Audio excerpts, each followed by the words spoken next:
আজি অসম যেটো পঞ্চায়ত নির্বাচন হয়েছে, পঞ্চায়ত নির্বাচন তাত আজি প্রথম পর্যায়ত ভোট আপনার আরম্ভ হয়েছে।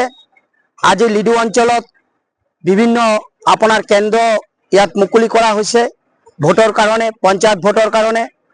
আর রাইজে যথেষ্ট সঁহাৰি সহকাৰে উৎসাহ সহকাৰে আপনাৰ তেঁতৰ এজন সুদক্ষ শিক্ষিত আৰ যেটো গ্ৰাস লেভেলৰ পৰা পঞ্চায়তৰ কাম কৰাৰ কাৰণে এবাৰ বহুত যুৱক যুৱতী আপনার ভাল শিক্ষা যোগ্যতা থকা প্রার্থী এবার আপনাদের প্রতিদ্বন্দ্বিতা করেছে।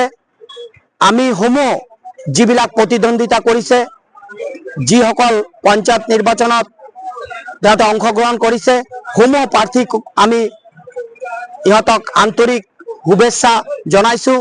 আগন্তুক দিনত যি ইহঁতে সমাজৰ হৈ, পঞ্চায়তৰ হৈ, দুখীয়া ৰাইজৰ হৈ যাতে ইহঁতে কাম কৰে আমি বিনম্ৰভাৱে অনুৰোধ জনাইছো। আৰু ৰাইজক মই এটা কথা কৈছো, ইয়াত কোনো পাৰ্টিৰ প্ৰশ্ন নাহে। ইয়াত উপযুক্ত আপোনালোকে প্ৰাৰ্থী চাই, যিজন ব্যক্তি আপোনাৰ সমাজৰ ইমান দিন কাম কৰিছে, শিক্ষাগত যোগ্যতা আছে, সমাজৰ কাৰণে কাম কৰিবলৈ আপোনাৰ আগবাঢ়ি আহিব, সেই ব্যক্তিকেইটাক আপোনালোকে আপোনালোকৰ বিবেক আৰু মূল্যৱান ভোটটো তেহঁতক জয়যুক্ত কৰক। ইয়াত আমি এজন ভাল প্ৰতিনিধি বিচাৰো, যিজন শিক্ষাৰ যোগ্যতা থাকিলে সমাজত কাম কৰিব পাৰিব আৰু আমাৰ হৈ যেটো প্ৰতিনিধিত্ব কৰিব পাৰিব, আৰু আমাৰ যি দুখীয়া ৰাইজৰ হৈ তেহঁতে আমাৰ জিলা পৰ্যায়ৰ হোক, ৰাজ্যিক পৰ্যায় হোক, কেন্দ্ৰীয় পৰ্যায় হোক প্ৰতিনিধিত্ব কৰিব পাৰিব। এনেকুৱা ব্যক্তিক আপোনালোকে পঞ্চায়তৰ পৰা আপোনালোকৰ মূল্যৱান ভোটটো দি জয়যুক্ত কৰিবলৈ আহ্বান জনাইছো। লগতে যিসকল প্ৰাৰ্থী আজি আমাৰ ইয়াত প্ৰতিদ্বন্দ্বিতা কৰিছে, তিনচুকীয়া অসমৰ বিভিন্ন পঞ্চায়তত প্ৰথম পৰ্যায়ত তেহঁতে অংশগ্ৰহণ কৰিছে, আমি সমূহ প্ৰাৰ্থীক আমি বেংগলী যুৱ ছাত্ৰ ফেডাৰেশ্যনৰ পৰা আন্তৰিক আমি শুভেচ্ছা জনালো।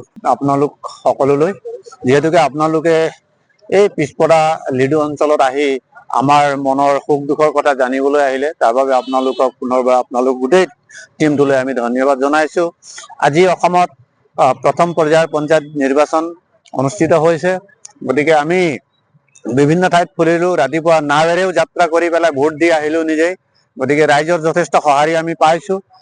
ৰাইজে বুজি পোৱা হৈছে যে জনগণৰ দ্বাৰা গঠিত চৰকাৰেহে প্ৰকৃত জনগণক শাসন কৰিব পাৰে, এই শব্দটো ৰাইজৰ জ্ঞাত হল বুলি আমি অভিহিত কৰিব পাৰো।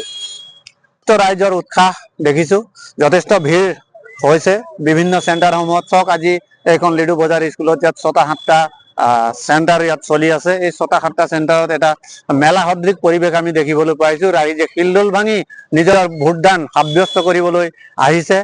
নিশ্চয় এই গণতন্ত্ৰৰ বাবে এক পজিটিভ বিষয়। যিকোনো খবৰৰ বাবে যোগাযোগ কৰক 7099017330 লগতে 7099017110 নম্বৰত।